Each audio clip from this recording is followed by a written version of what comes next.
You ever been there? You ask what you think is a super simple 5-second question, and suddenly you're in the middle of this huge misunderstanding. It starts so small, but it just spirals into frustration, and you're left just thinking, wait, how on earth did we get here? Well, this source material we're looking at today suggests a big reason for this kind of friction is that we're often operating on completely different internal clocks. For him, a quick logistics question is just about execution. You see a task, you find a solution, and you move on. But for her, that exact same question can land like an emotional event, one that's packed with subtext about trust and maybe even competence. And this isn't just about little things at home, right? I have seen this same pattern play out in professional settings, where these small miscommunications just escalate. A project gets held up, stress levels go through the roof, and what began as a simple disconnect becomes a real, genuine source of conflict. Now, the sources on this get very direct and, frankly, provocative. So let's just look at it closely. The observation is that this dynamic can lead to a really specific pattern of behavior. The source states, and I'm quoting this word for word, women create more conflict than men on average and produce more drama. This involves mood-driven punitive behaviors, such as the silent treatment, obstruction, and withholding cooperation. And the analysis keeps going, outlining the consequences. It says it often leads to the escalation of minor triggers into major conflicts.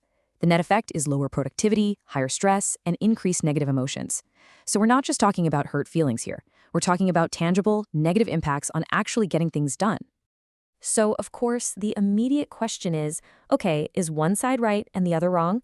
But what's really fascinating is that the source material suggests this is completely the wrong question to be asking. Instead of looking for blame, it asks us to think about design and about purpose. See, this isn't really about moral failings. It's about two different operating systems, each one shaped over thousands of years by different biological and social pressures. They aren't better or worse than each other. They're just optimized for totally different goals. And this really illustrates the trade-offs perfectly. The male typical system is often optimized for short-term execution, suppressing emotion to get a task done as efficiently as possible. The female typical system, on the other hand, is usually optimized for long-term relational stability, processing emotion to keep the group's cohesion strong. And here's the thing, any successful organization, any successful society actually needs both of these to function. And to really understand why one system seems to dominate in certain situations, we have to get this concept, selection pressure. It's pretty simple. In any environment, whatever traits lead to survival and promotion, well, they become more common over time. The system basically selects for what it needs to survive. This reminds me of a personal story that's detailed in the source material. It's about someone who worked at the same bank 20 years ago. And back then, it was all about high execution, it was low stress. They went back to work there recently, and the culture felt completely different. It was stressful, it was slow, and it was just full of conflict. The people hadn't fundamentally changed, so what did? The environment. And that right there is the crucial point.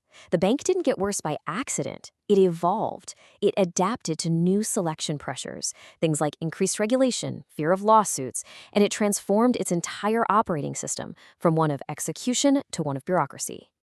This table just shows the shift so clearly. 20 years ago, the main goal was output and excellence. Directness was seen as efficient. Power came from individual competence, and the key activity was just doing deep work. But today, the primary goal is risk avoidance. Directness is now seen as unsafe. Power comes from group consensus, and the key activity has become meetings and getting alignment. And this new bureaucratic system, it actively punishes the very things an execution culture needs to thrive. Directness creates a trail of accountability, which is considered really dangerous when the main goal is just avoiding blame. Alignment becomes this tool to make sure no single person is responsible. And deep, focused work, well, it's invisible. It doesn't generate the meeting notes and slide decks that people use as political cover. So the bottom line is this. The system didn't evolve to be intentionally frustrating. It evolved for safety. But that very optimization for safety is what ends up starving the autonomy and the focus that are absolutely required for deep, productive work. So this brings us to the most important question of all. If the problem is the system, not the people, then how do we actually design better ones? How do we build environments that reward rationality and execution instead of drama? It's a tempting thought, isn't it? Why not just find leaders who are totally immune to emotional reactivity? But the source material makes a really powerful counterargument that strategy almost always fails because power itself amplifies emotion. Unchecked authority degrades rationality, and it doesn't matter who's holding it. The real solution isn't trying to filter for personality types. It's about building better structures. So what does that mean? First, rule-based systems, where the process matters more than anyone's personality. Second, outcome-measured leadership, where people are judged on results, not on how much alignment they create. Third, a clear separation of domains. A manager's job is not to be a therapist.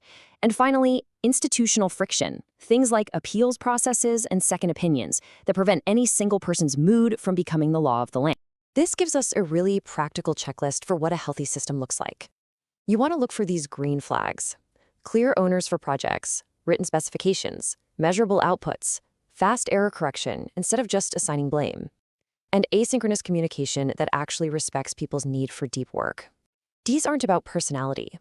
They are conscious design choices. And that leaves us with a final, really crucial idea.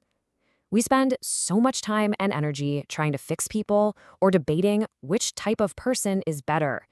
But what if that's the wrong problem entirely? The most powerful takeaway here is that the solution isn't better people, it's better systems. And that invites the real question we should be asking. Are the systems we work and live in every day designed for drama, or are they designed for progress?